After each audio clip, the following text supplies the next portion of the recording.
Hello.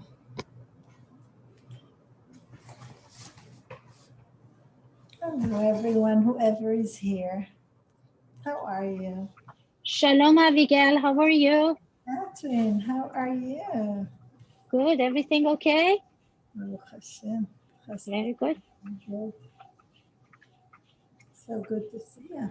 To hear Good you to today, because I can't see you. no. Trust me, you don't want to see me. I always want to see you. You don't. But it's good to see you. I haven't seen you. I haven't spoken to you for a very long Very time. long time, that's right. Yes. Well, Bezrat Hashem, we have to catch up. yeah, God willing. God willing, I'll give you a call. Okay. Bezrat Hashem. Excited for tonight's lecture. Thank you. Thank you so much. It's been a very long time. Yes. Hello. Yes. Hello. Hello. Thank you for starting the classes again. Thank you for the encouragement, and I needed that push. Okay, so I guess we could start with ABA. Okay, so in reality, the last chapter that we did, we left in the middle, but I'm not going to continue it. We're going to start a brand new chapter.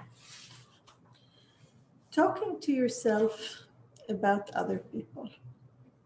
So in reality, most of what we think throughout the day, the majority of thoughts is around other people.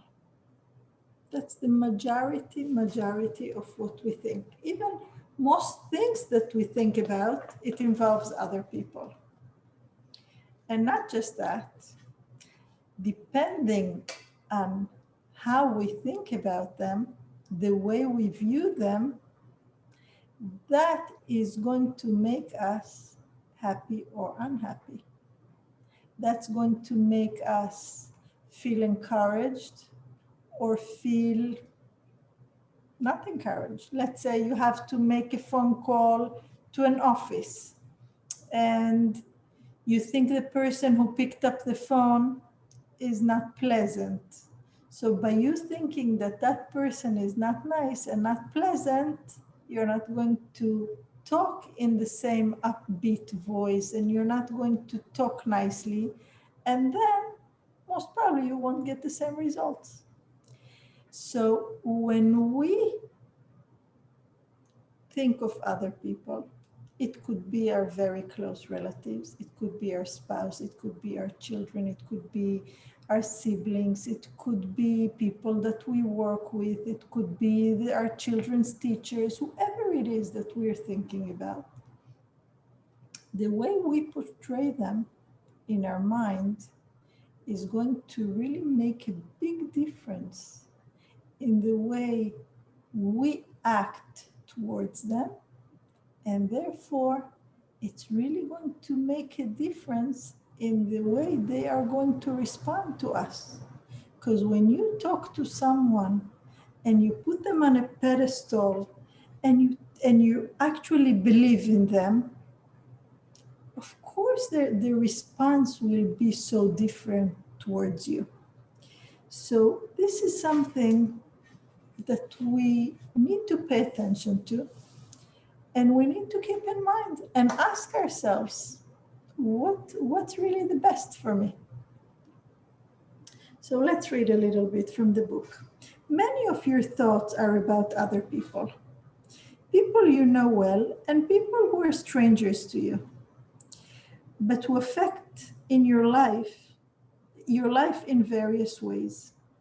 People who you're related to and people that are you're friends with, people you find easy to deal with and people that you find challenging, people that you respect and like and the people you're upset with, people who are helpful to you and people you wish they help or you wish to help, people you interact with and people you meet just once. All these people, we think about them a lot. Most of our thoughts throughout the day is about other people. So the way we view people determines how we get along with them. You know, it's very interesting. There was once a first grade teacher that she did amazing with the class that she was given, and it was a class of children that were not so smart and difficult. So at the end of the year, the principal asked her, "Can you please tell me how come you were so successful with that class?" And that teacher was the first time she taught in that school. And the principal asked her, "Can you tell me the secret?" And she tells him, "What do you mean?" He says, "Well, you did super well with these children." And she said, "What do you mean? You know, these kids you gave me with such a high IQ. What else did you expect me to do?" He said, "What IQ?" She said, "Yeah, I remember in the beginning of the year, you gave me a list with IQs." He said, "What?" It was the lockers list that she was supposed to assign to each child. And it was numbers that she thought it was their IQ, and they were very high. So she acted with these kids as if they were geniuses. And that's what came out of it. If we treat people as if they're the sweetest and nicest and they love us, that's how they will respond. When we look at people and we think, "Oh, she hates me, she's so mean to me," even if she likes me, it's very difficult. You know, as mothers, when you have a kid who is always telling you you're such a bad parent, can you be as good parent to that child as with the child who says, "Mommy, I love you, you're so good"? Even though we want to be fair, and we definitely love our children the same, the one who is annoying and the one that gives us a hard time and the one that's sweet and easy, we love them the same. But it's easier to be nice to the pleasant one. It's easier. So let's go back. We think about people most of our day.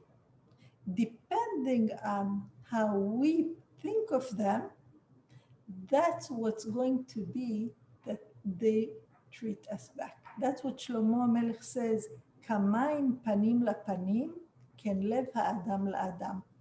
Just like one sees his face, the reflection of his face in the water, what does the water show you? Your own face.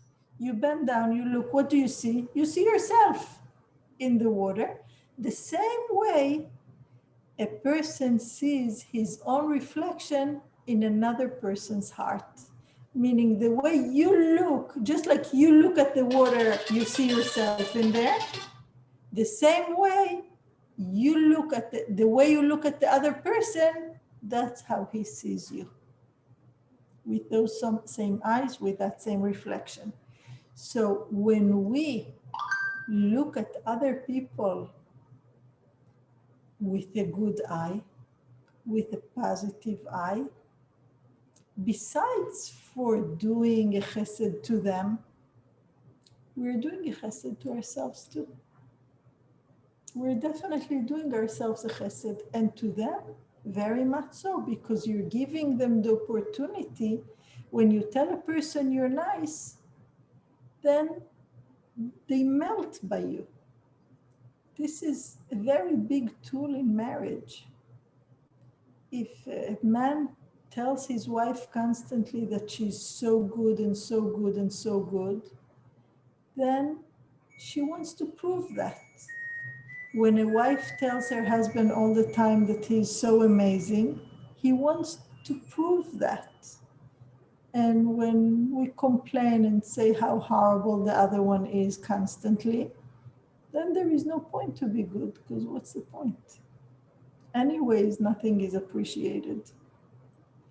So it applies to our closest of relatives, But it even applies to you go to the supermarket, you pay the cashier, you come in, you stop talking on the phone, you tell the cashier, hello, I'm so happy I got you to be my cashier today. I was hoping it would be you because I just saw your face and I wanted you to be the one helping me.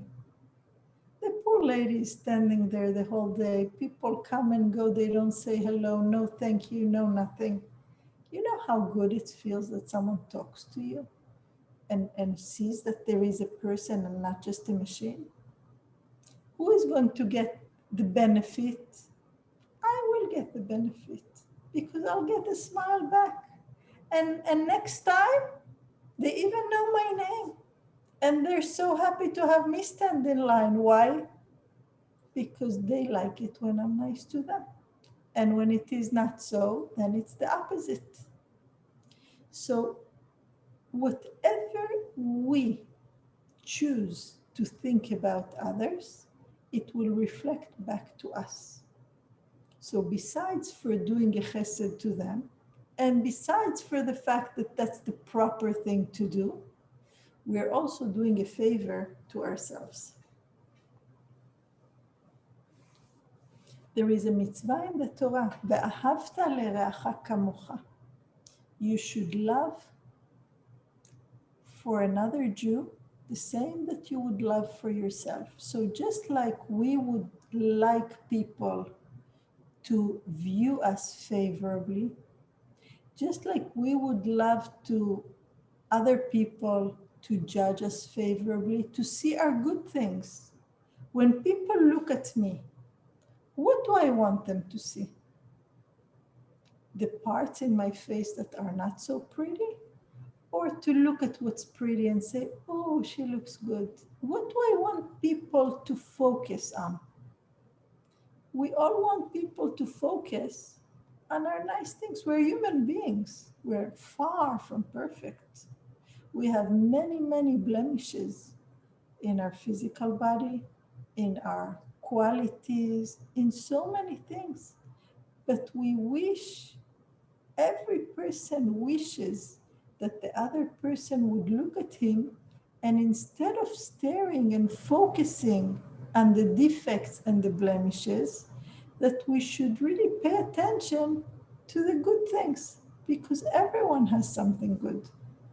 It says that Rabbi Akiva with his friends were once walking, and they passed by a corpse of an animal, a dead animal. And the Chachamim held their nose and said, ooh. And Rabbi Akiva said, what are you talking about? Look at the teeth.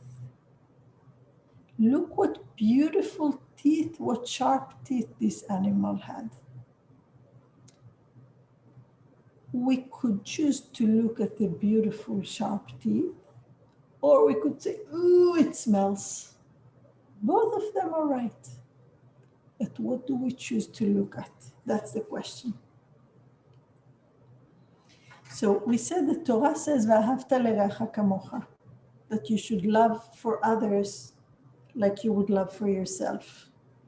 But first, let's hear what it says. V'ahavta, we should love them. We should love every Jew. How do you find a place in your heart to love another Jew? Only if you look at the good things, because if you see a person and all you see is negativity, all you see is bad things, how are you going to be able to love that person? If you focus on the bad, there will be no place in your heart to love the person. But if you see the good and focus on the good and try not to look at whatever is not good, magnify the good and minimize the chesronot, the defects, the blemishes, then it's going to be easier to love that person. And when we love someone, it's all different. It's all different. Our child could be obnoxious, could be ugly, could wet their bed, could talk to us not nicely, The neighbor's kid could be beautiful, could be polite, could be a sweetie, so smart. And who do we love more? Our own child. Why? Because that's what we choose to do, because we think it's mine. Because whatever it is, we look at the good things. And if someone comes and says something bad about our kid, even if we finished complaining, as soon as somebody else will come and say something negative about our child, we jump and we get so upset. Why? Because it's my child, because I love him. And this is what the Kadosh Baruch Hu says, V'ahavta, you should love every Jew like that. Just like for your child, even though you know that he's not perfect, and you just finished complaining, but you still are willing to completely disregard them and see only the good. The same way, if we do that with other people, we're going to be more successful and we're going to be more loved by everyone. Why our children love us? Because we love them unconditional. So yes, we have to be realistic and see the entire person. And sometimes there are people we do have to be more careful from, etc. But as long as we emphasize on the good, we see a person, what part do we magnify? The good. And what part we shrink in our own eyes? The negative. Be strongly resolved to keep your mind focused on the virtues and positive qualities of other people. If your mind happens to think unnecessarily about what is wrong with other people, change your thoughts to what is good, what is right about these people. So we could always think what is wrong with them or what is right with them, what is good with them. But for some reason, when I say what's wrong with them, we are all familiar with that sentence, right? Does it sound familiar what is right with them? We are not even familiar with that sentence. What is good about them? What's good with them? Who ever heard such a sentence? But oh boy, we're so familiar with what's wrong with you. What's wrong with him? What's wrong with them? Chaval. Who is going to lose? We lose when we think like that. If we're going to turn it and say what's good. So from now on, exercise. Every time comes to your mind or you hear someone say what's wrong with them, quickly change it to what's good with them, what's right with them. And you know what? If you're sincere, you'll find plenty of things to put on the list. A lot of things you'll find to put on the list. They look good, they're breathing, they're talking, they're not making weird faces. There's so many things that they're doing good. If we just want to, if they make a weird face, we say, oh, what's wrong with them? They made a weird face. If they smile and be nice, no one says what's wrong with her. What's right with her? She smiled. We take it for granted. So we pick, we pay attention to the what's wrong. And we have to, for our own benefit, we should change that. Your thoughts about another person create powerful energy. Just like we said before, kamayim panim lapanim, ken lev ha'adam la'adam. Whatever you feel towards another person, it's going to reflect back to you. Rabbi Israel Salanter, he was the founder of the Musar movement. What is the Musar movement? You know that the Torah, we have mitzvot. You have to keep Shabbat, you have to keep Kashrut, you have 613 mitzvot. But then, midot, qualities, we can't really be commanded to say it's a sin. Why? Because it's something, if you tell a person it's a sin to get angry, it says a person who gets angry, it's as if this, as if that. But there is no place in the Torah that it says that it's a sin to get angry. It's the wrong thing. But there is no such sin in the Torah. Why? Because in reality, it's something that you have to work on to change. It's not like, okay, here there is bread. Is it kosher or not kosher? Should I eat it or not? It's not like that. It's a characteristic, it's a quality that HaKadosh Baruch Hu created us with. And it's something that we constantly have to work on. Imagine if it would be a sin to be fat. It's not possible. HaKadosh Baruch Hu created you a certain way. Imagine if it was a sin to be short. I'm short, it's not my fault. My parents always told me eat more so you'll grow taller, and I didn't. Is that a sin? You can't say that it's a sin. The nature of the person is the nature. Now, a person is fat, maybe they could diet. A person gets angry, they could work on it. But to tell them you cannot be that person doesn't really work. So Rabbi Israel Salanter was the founder of the Musar movement. What's the Musar movement? That he started that not only we learn Gemara and the Halachot, but also we have to learn about how to mold our characteristics. Like what we do in this class, it's really a class of Musar. We could call it Musar. We could call it modern names like self-esteem, positive image, whatever we want to call it. Bottom line, that's what Musar is all about.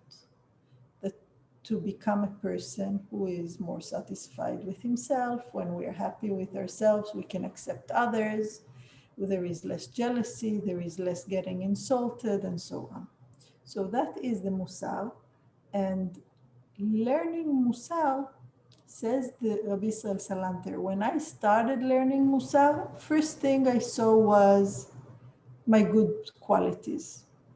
When a person is not working yet on Musar, he's even mean to himself. So first step was to see what's good about me and to notice what's wrong about others. That was stage one. Stage two,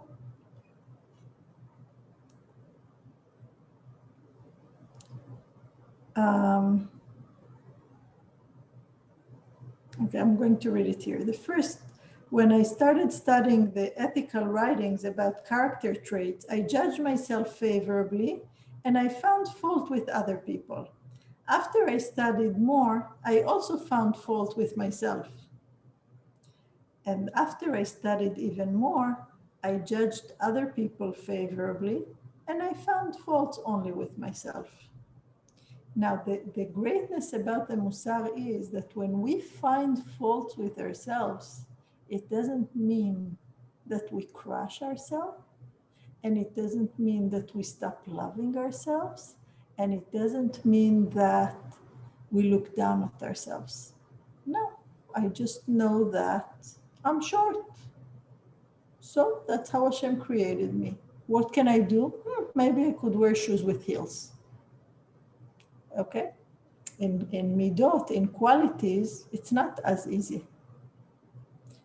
There is more that can be done, but that could be done, it's not that you do it one time. Some people have very ugly noses, or they think they're ugly. They go, they chop it off, one time, done. Now they have a different shaped nose. Can you do that with your traits, with your character traits? We wish it was that easy. It's a lifelong challenge. Every single day we have to work on that bad trait that we have.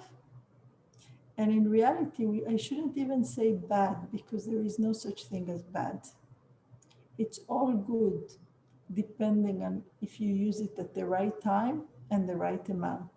You see, in this parasha, Parashat Pinchas, Pinchas used his fury, his anger, to be zealous for Hashem. And that is what saved Bnei Israel from the Magifa, from the plague. Why? Because he used his anger at the proper time, proper place. That's how he saved Bnei Israel.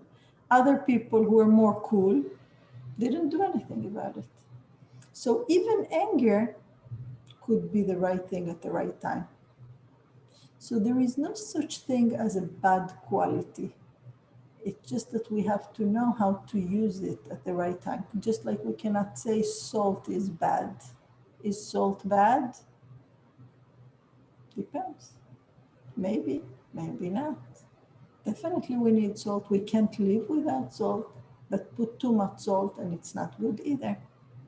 Heat, fire, is it good or is it bad? Sun, is it good or is it bad? You can't say it's good, you can't say it's bad. It has to be the right amount at the right time. And that's how it is with all the midot. So even if we know that we have a midah that we have to mold a little bit, it doesn't mean it's a bad one. And it doesn't mean we should crush it or crush ourselves or hate ourselves for it. No, we should take it as an advantage to use it at the proper time. Now, when we look at other people and we see qualities or behaviors or whatever that are not beautiful at all, what do we do with that? That's when we have to work on our midot, our qualities, to minimize that and to choose to see the good. You see the wrong, say, okay, I'm not going to ask what's wrong. I'm going to ask myself what's good, what's beautiful, what's nice. And as soon as we learn to turn that switch, we are going to see people very differently. It's as if you have no sunglasses and then you put sunglasses on, suddenly everything is gray, right? Same thing when you decide from what's wrong to what's good. The Chazon Ish wrote, a person who reaches an elevated level of loving humanity will be concerned only that he does not harm or slight others. Now, so there is something interesting that people sometimes say, but if I will only think good about people, then what about me? I'll be taken advantage of. So this is what the Chazon Ish is telling us. If what I want is, let's say what I want is a house, okay? That's my goal, a house.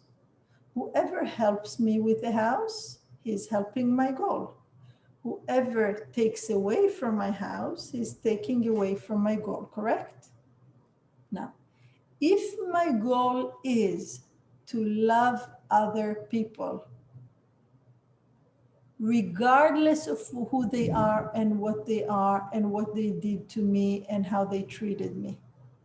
If my goal is to reach that level that I love every single Jew regardless. So now whoever gives me a bigger challenge, they put me on a higher level. They put me on a higher level. They didn't put me on a lower level because they gave me a challenge. And now that I was able to love them even though they stink, so now I could pat myself on the back and say, Abigail, look at that.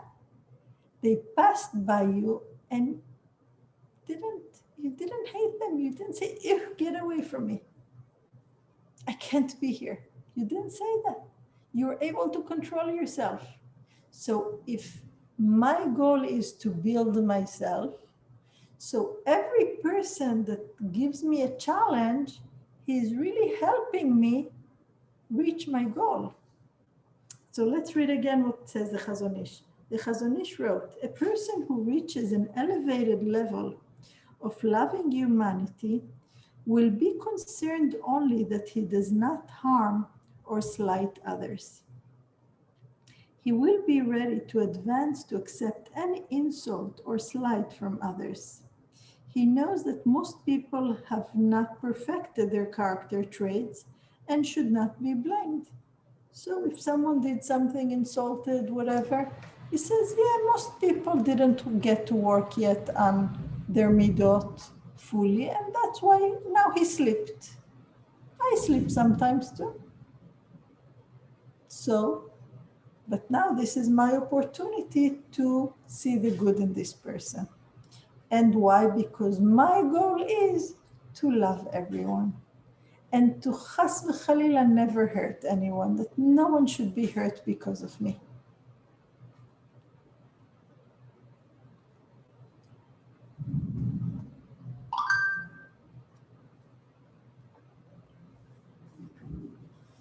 Instead of being concerned with that I should not get insulted, to be always attentive to make sure I don't allow anyone else to be insulted, to be put down.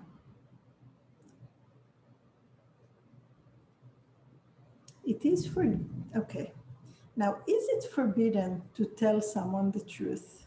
The Chazon Ish was asked by someone who had a tendency to constantly point out faults to other people.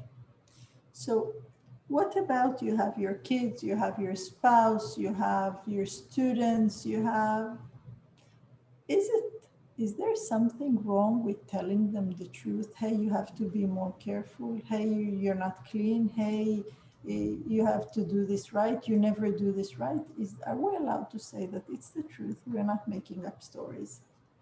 So the Chazon Ish replied, except for special situations, when it is forbidden to remain silent, sometimes it is forbidden to remain silent, and that we might have to find out when it is.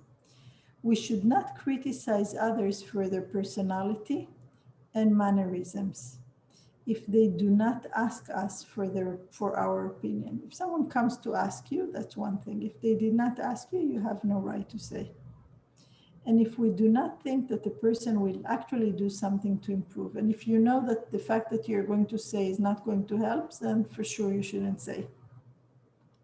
Even when we feel that the person will try to improve, we must be very careful not to tell him more than he will be able to accept and apply.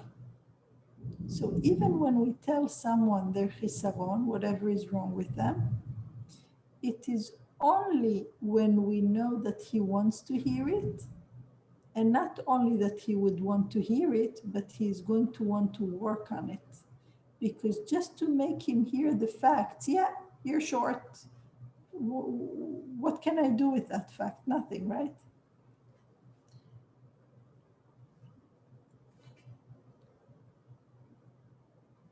So how do we get there? When we look at the person, we know there is bad and good. So we have to always put the good in front and the negative in the back. Front seat is the good. So when you see the car from the front, what do you see? The good. Front seat is the good. Back seat is the negative. When you think about the person, try to forget about the wrongs that he has done and keep your focus on the good that he has done for you or for whoever it is. Don't say to yourself, true, he might have done good things, but he has also done some bad towards me. Therefore, he's a totally bad person. Rather, always keep the good that he has done before your eyes and try to forget about the bad to the extent that you're able. As much as you can, try to forget the bad. Who will gain from it?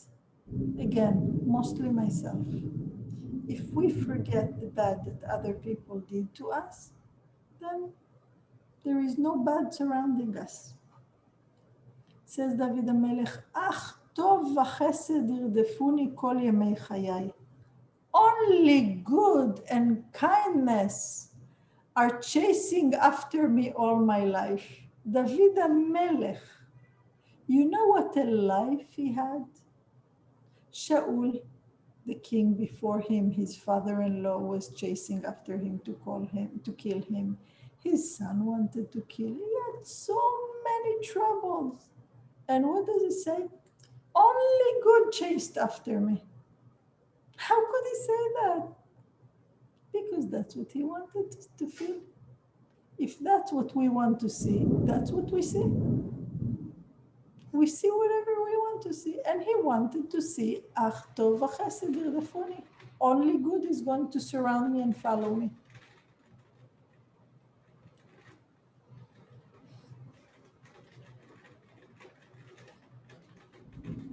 When someone has worked on self-improvement, do not focus on what is still wrong with him.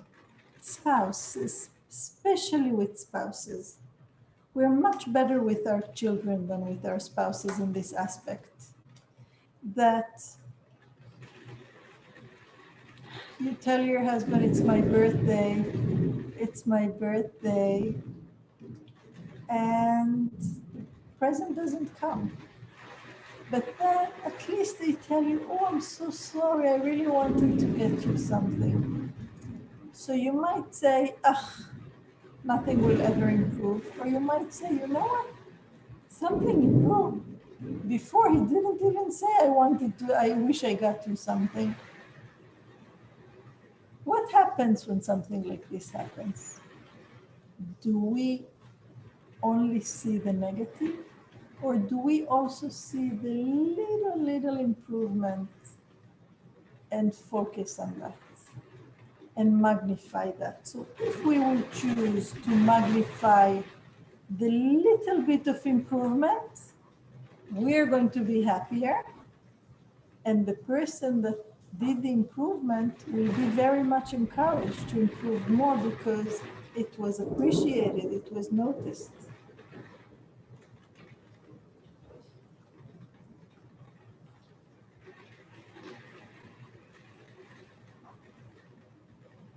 Rabbi Yitzhak Weinstein, the father-in-law of Rabbi Berl Soloveitchik, the late Rosh Yeshiva of Brisk in Yerushalayim, wrote, at times you might see a person who has worked on self-improvement and see that he still has many faults.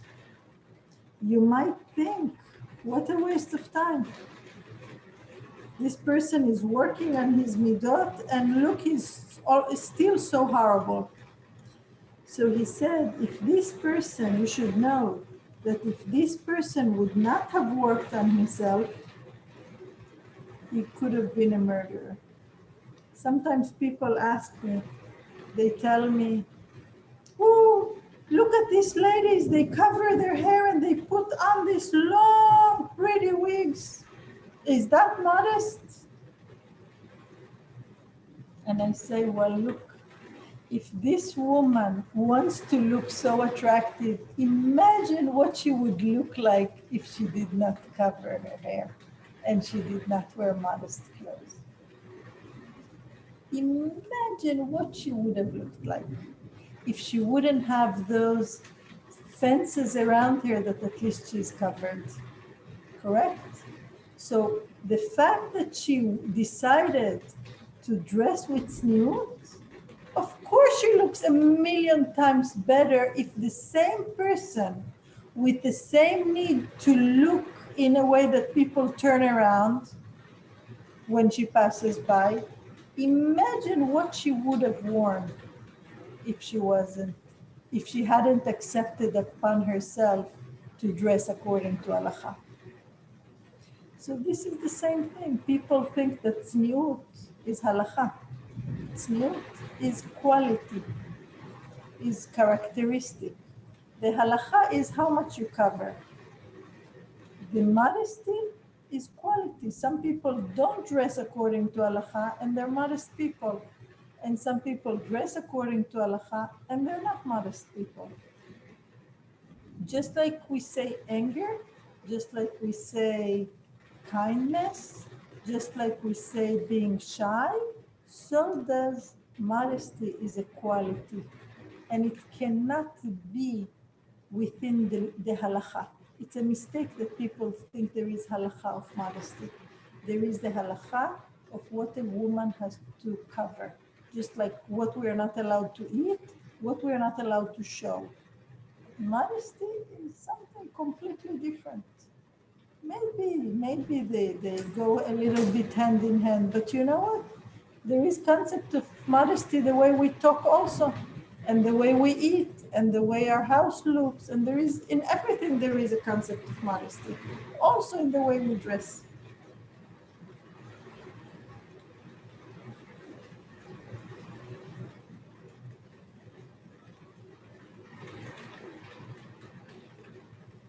Sometimes it's not just the person that we have to look at the positive and not look at the negative, pretend is not there. There are certain events that happen and we assume that the person did something horrible. And many times it's because we're missing some of the details. You know, a person could think that someone was holding a pot and he threw it on the floor. But that's because he did not realize that he was getting burnt. He didn't see that part. If he would have known that the pot that he was holding was burning him, then he wouldn't be as angry, right? So many times, most times, we have a story, but it's missing a lot of points, a lot of details. And if we would have known the detail, we probably wouldn't be angry anymore. So that's something we have to keep in mind. That even though we're told the story or we think we know the whole story, we have to assume that maybe there are some points and parts and facts that we're not aware of. And if we would have been aware of them, then we wouldn't be upset and we wouldn't think negatively about this person. Not only that, we would justify and say, oh, now that I heard the other side of the story, I think he's right. And now guess what? We still don't know the story exactly because even what we ourselves do, we don't know the whole story.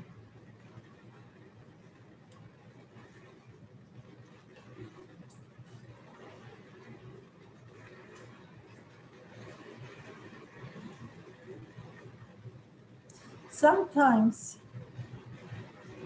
there are people that we think that they don't like us so much or don't appreciate us so much.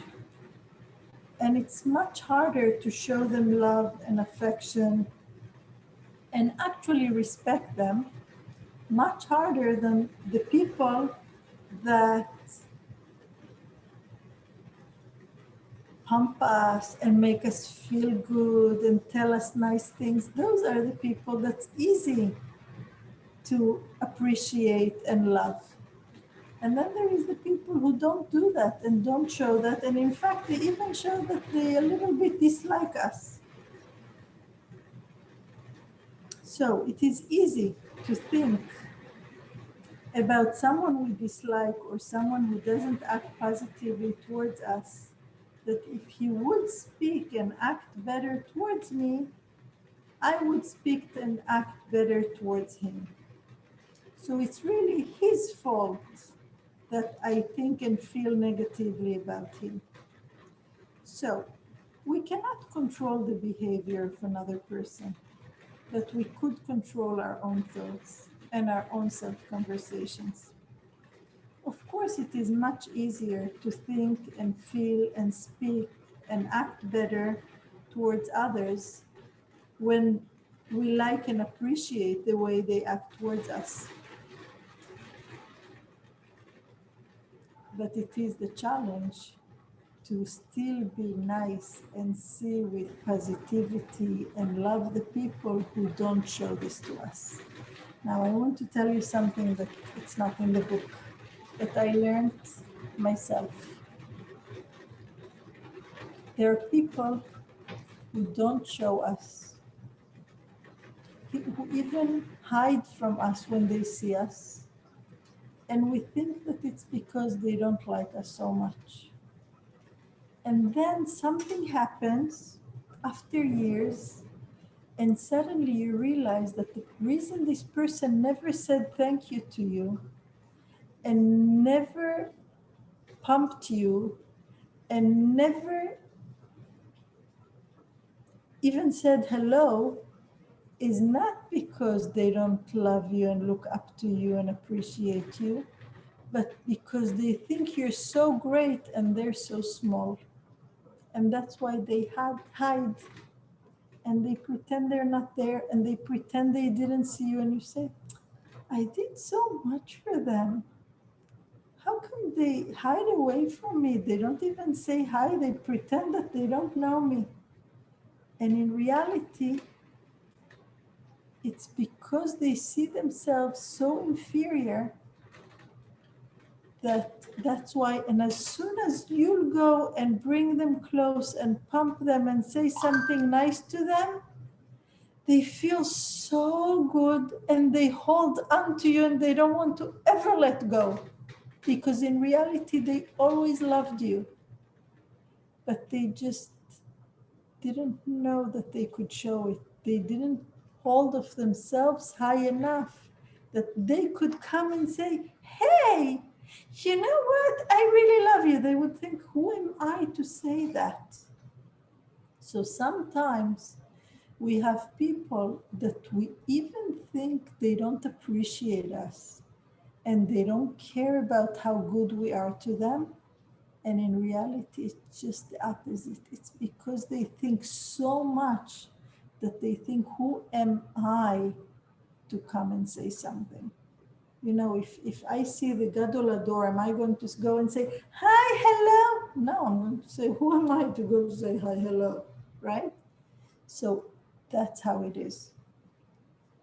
We have to keep that in mind. And many times it's the people that don't say anything and hardly say hi. It's the people that if we will go and say hi to them, you will see how much you give them and how excited they get about it. And then you realize how much they actually respect you and love you. So again, so let's review this. Even the people that you think they don't care about you so much, you care about them and show them, and you'll see how things change.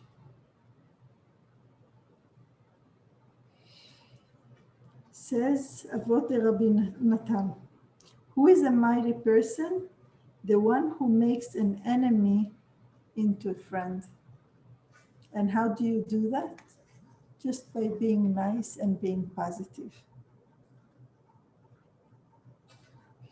Okay, so I believe that we covered the topic of tonight. If anyone would like to ask a question, you're welcome to. I know this topic might have questions, so you're welcome to ask if you like, or if you want me to discuss anything a little further. And if not, we're going to stop here. Okay, so I guess we will stop, and I will see you Bezrat Hashem next week. Good night, everyone. Thank you, Rebbe. Good night. A pleasure. Thank you so much. Thank you. Thank you for joining, and thank you, Melissa, for sponsoring the class. Thank you. Good night. Good night. Thank you so much. Good night. I'm sorry. Didn't hear.